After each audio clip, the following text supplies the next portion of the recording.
Here we go. It is Tuesday morning. Welcome to the CBSN Minnesota Morning Update. I'm Jason DeRusha. How you doing? You should be feeling great, man. Yesterday, what a beautiful day. The sun was out. I was fully sunscreened. Thanks to everyone's lectures. Really appreciate that. Thanks for looking out for me. You guys are very, very concerned. No, this is, we're not peeling yet. Please tune in to the CBSN Minnesota Morning Update every day at this time, just to keep track if my sunburnt nose is peeling. It's going to be really good. I'll just let it fly so you all can see it. Here's your sun forecast for today. Not as great. Yep, nice start to the day. So enjoy your lunchtime. And here's the thing about this forecast. Riley told me, don't get too freaked out by the showers on it. It's not going to rain from 4 to 8. He keeps using the term spotty shower. Spotty. So it's going to be spotty, which means we don't really know when it's going to rain. We don't know. Might not. Probably will. Weather guy can't give a forecast like that. I can, though, right? We don't really know. We'll see. Be ready. If it doesn't, don't be mad at me. Be glad that it didn't rain. Or be mad that you're either way. I don't know. It's going to do what it's going to do. So let's talk about this. Have you been getting letters or phone calls or emails from realtors trying to buy your house? The house hunting process has been absolutely bananas, and there's some new info out this morning showing that houses sold at a record rate last month. And people are paying over list. We've heard these anecdotal stories of buyers spending $20,000, $30,000, $40,000 more than what the asking price is. The new data from the metro area shows buyers are paying on average 103% of what sellers were asking. The median price of all metro area closings last month, $337,000. That's a 10.5% annual increase and a new record. So I wondered, how you're feeling about this. Are you checking your home value? Are people sending letters trying to buy your house? If you didn't have to buy a new house, would you think about selling? I would. Absolutely. Yeah, it's nice to have those house values back. It's for almost all of us, it's our biggest investment, right? Our homes. Are you shopping for a house? Tell us what that's like. So love to hear your stories on house hunting. We'll share some of that. Put it on the Facebook page, CBS Minnesota Facebook page, and we'll read through some of those comments in a moment. I hate to start with this again today, but another child has been shot in Minneapolis. This is the third child to be hit by bullets in less than 3 weeks. Police are telling us now that a child and a man are both in the hospital after being shot in North Minneapolis last night. We don't know the full details here, but KG Wilson, a peace activist that I've known since I moved here 18 years ago, tells me that the 6-year-old girl is his granddaughter, Anaya. And he is furious. KG Wilson spent 18 years working for peace, working to end violence in the Twin Cities. And now he says his 6-year-old granddaughter is in the hospital fighting for her life. This comes after 2 other kids got shot by stray bullets. It shows how much firing is going on in our community, and the family members of those other 2 young victims spoke out saying something has to change. I can't lose her. I can't lose her. I can't lose her. I can't lose her.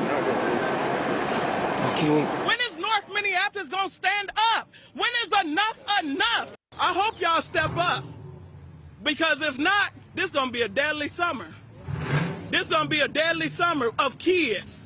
Our kids ain't safe now. Yeah, that's what we're all worried about, right? 9-year-old Trinity Smith shot in the head this past weekend. She was playing on a trampoline at a birthday party. 10-year-old LaDavion Garrett Jr. shot in the head last month.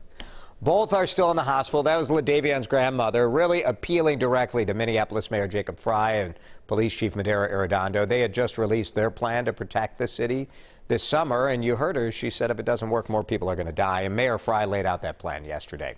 The mayor and the chief want to prioritize hiring more MPD officers, but that's not going to come on. You can't just hire a cop tomorrow, so that's not going to come online.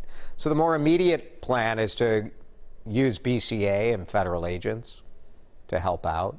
There's more funding in this plan for violence prevention group because it's not only about policing. says the mayor. It's about preventing it. And then also expanding non-police response to mental health calls. So we have the big picture, but we also have the urgency of now that we're feeling more than ever as we hear these stories of kids being caught in the gunfire. Masks are no longer a must for shoppers at Target, depending on where you live. To me, this seems obvious, but I've been getting a lot of questions about it, so we want to lay it out to you. Target announced yesterday, no more mask rule. They're saying, like, hey, if you don't have a vaccine, like, put on the mask. Same thing the CDC is saying, but it's not. They're not going to check to find out. But where the city laws are still in place, obviously Target follows city laws. So in Minneapolis and St. Paul, there's a mask mandate. You have to wear a mask when you're going to Target in Minneapolis or St. Paul. As fully vaccinated Americans start taking their masks off, and the reality is, let's just stop dancing around this, right? When we say that fully vaccinated people don't have to wear a mask, the people who have not gotten vaccines or maybe have made a choice to not get a vaccine are probably also not going to wear a mask. And so this is why parents with kids 11 and under, kids who are unable to be vaccinated right now, have some questions and concerns. So we brought those to the experts. Children have to be 12 to get vaccinated. So if you've got young kids, I think parents are saying, like, gosh, do we go to the restaurants or to Target, or what do we do?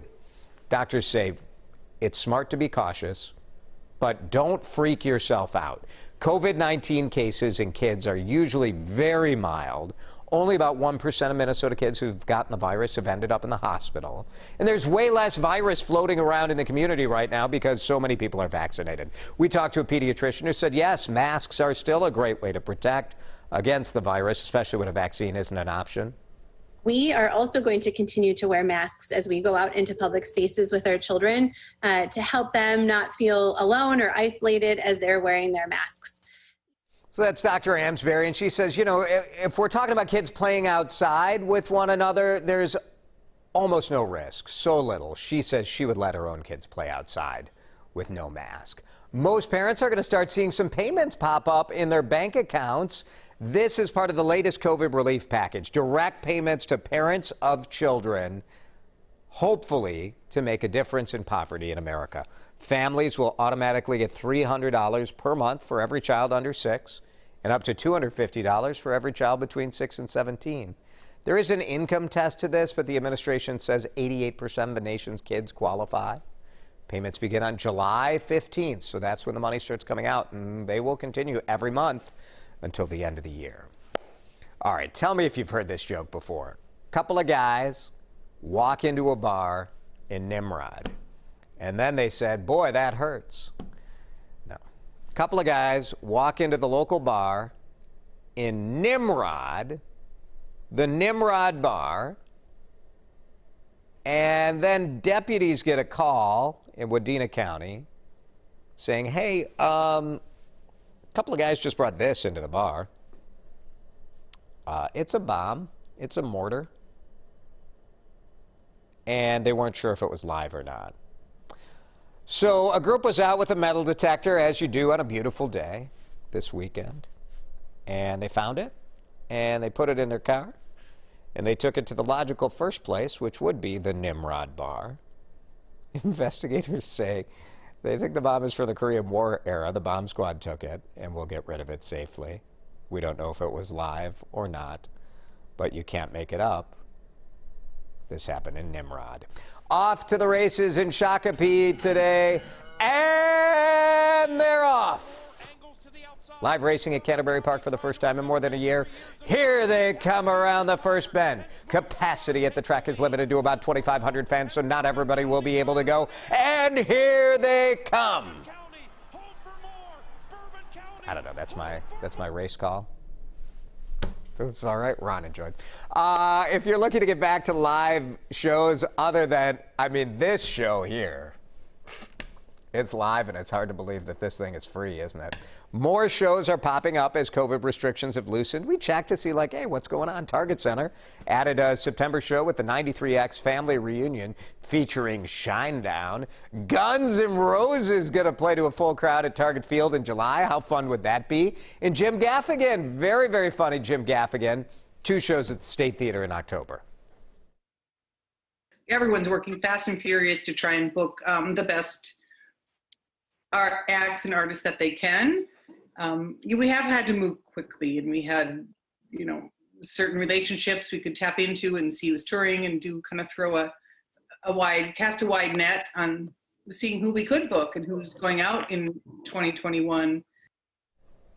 So the Minnesota Zoo, no shows. They usually have a lineup of 28. Not going to happen. But Twin Cities Summer Jam with Carrie Underwood, Zach Brown Band at Canterbury Park. That's on.